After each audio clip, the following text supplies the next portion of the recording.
It's the hustle culture I don't particularly like. I don't think it's really it's not really serving the majority of us. Yeah, not at all. I like that answer.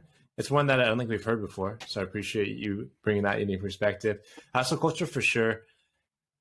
Yeah, it's just one of those weird things, because I think when you really scale it back, I feel like hustle culture feels like I'm rushing all the time.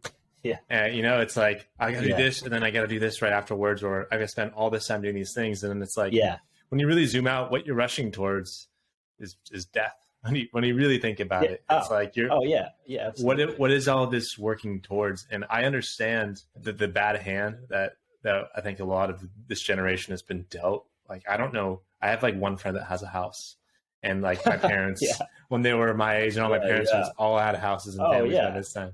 So it's like, for sure. I understand wanting to have these things, to be able to provide for a family, to have comfort in your life, and needing to work for it. But at the same time, I think there's something really perverted about the system that is used. I mean, at the end of the day, it's like it's a product of capitalism, right? It's like we're in a neo-capitalist society at this point. So it's I understand it, and it's just not something that should be glorified, I don't think.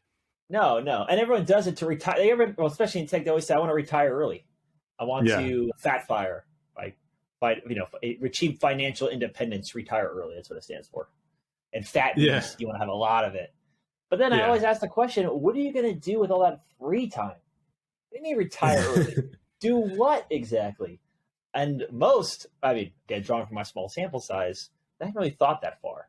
You got really smart people, but they're so focused on, fat firing that they forget what happens when they reach that goal, when they cross that finish line. I look to my parents, and if you don't have something in mind, then work is it. That's your sense of purpose, which is scary, to be honest. I don't know if this is related at all, but I have a close friend, and I remember talking to her father.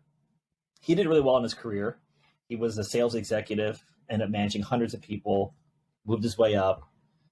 And I don't know how this came up, but he was saying, like, hey, after thinking he's made all his friends in his career, after he's retired, he hasn't heard from most of them.